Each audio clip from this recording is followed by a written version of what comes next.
The Bennington Triangle is a phrase coined by New England author Joseph A. Citro during a public radio broadcast in 1992 to denote an area of southern western Vermont within which a number of people went missing between 1945 and 1950. This was then further popularized in two books, including Shadow Child, which discussed the disappearances and various items of folklore surrounding the area. But what other mysteries have come out of the creepy location?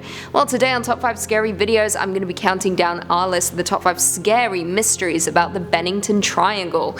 Before we begin though, be sure to stick around until the end of the video where I'll be responding to some of your comments. And with that, let's jump in. Coming in at 5, a ghost town.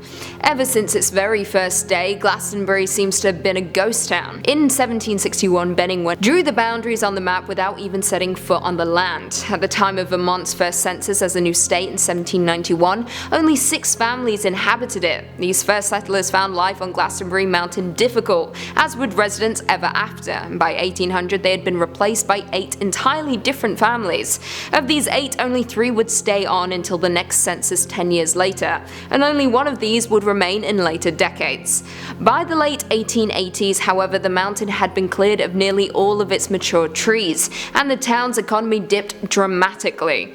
In 1889, the railroad operation ceased. It was revived very briefly in 1894 as an electric passenger trolley run by the Bennington and Woodford Railroad, and a brief and initially promising effort was made to convert South Glastonbury to a tourist attraction. Unfortunately though, a freshet wiped out the railroad tracks that winter, marking the beginning of the end of Glastonbury as a functioning town.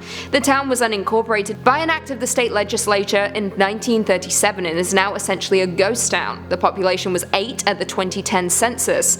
Along with Somerset, Glastonbury is one of the 2 Vermont towns where the population levels have dropped so low that the town is unincorporated.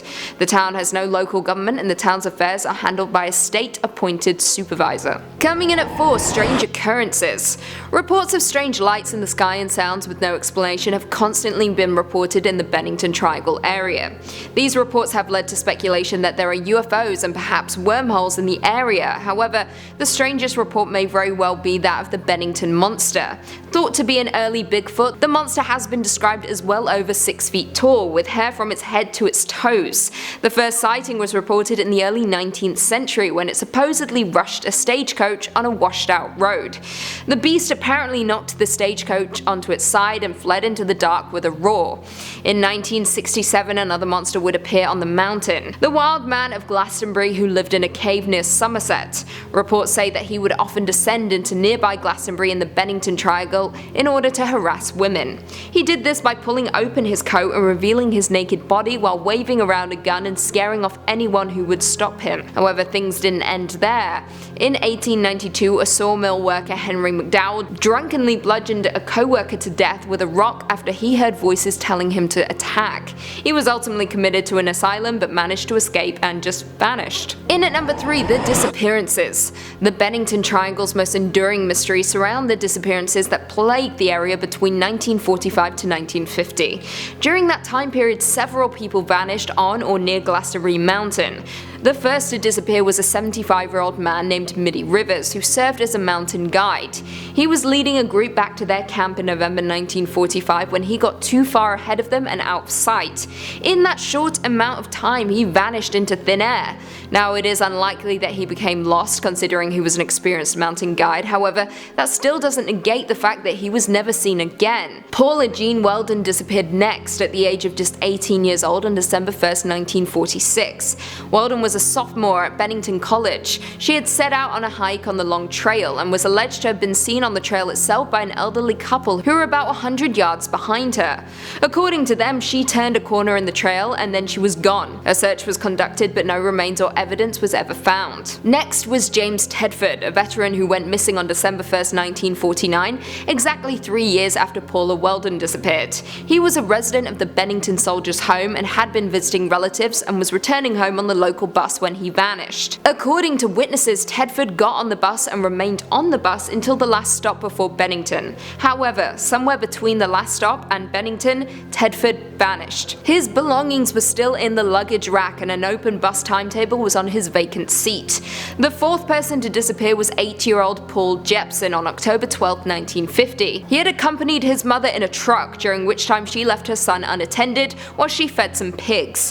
His mother was gone for around an hour, and when she returned, her son was nowhere in sight. The fifth and final disappearance occurred 16 days later, on October 28, 1950.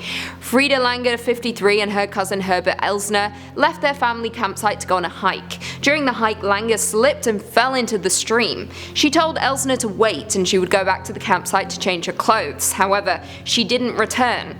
On May 12, 1951, though, her body was found near Somerset Reservoir, in an area that had been extensively searched several months prior. No cause of death was determined. In at 2, lost and found. As I previously stated, only one body was ever recovered from the disappearances on the mountain, that being Frida Langer's, which was found the following May.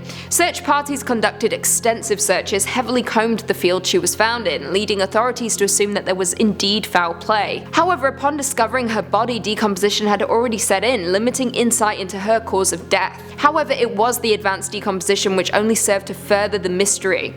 More suspicious still was that Langer was the only body to be found. It has been noted that although there are dangerous wildlife on Glastonbury Mountain, an attack would definitely leave behind a ton of evidence, because as we know, bears don't typically swallow a person whole.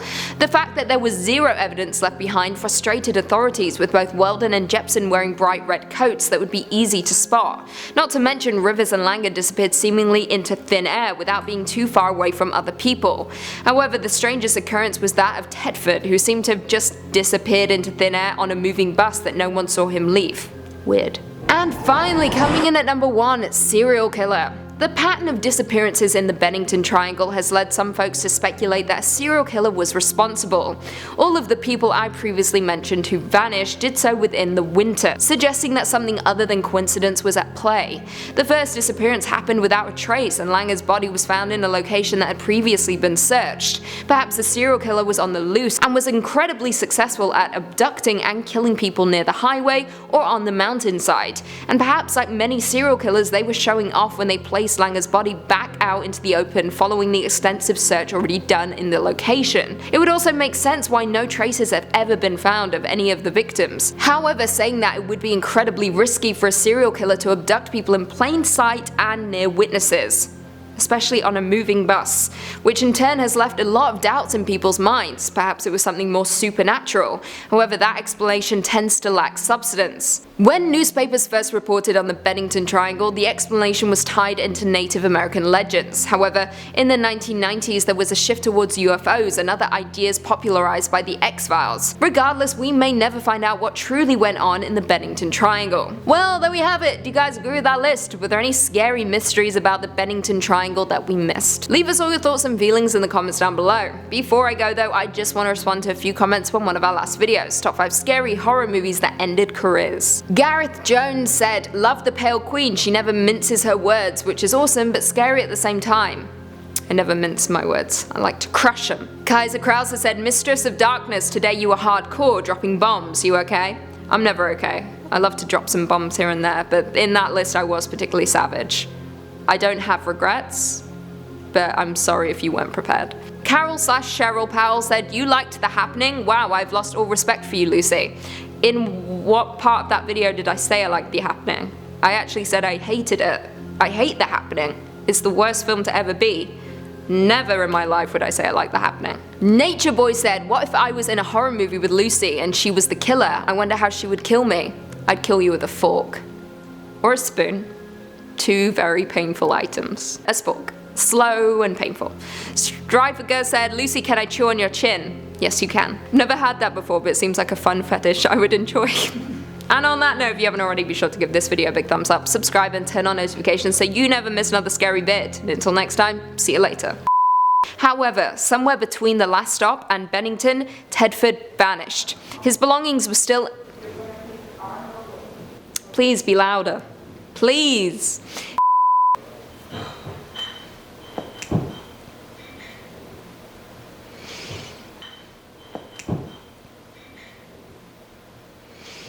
People are annoying today.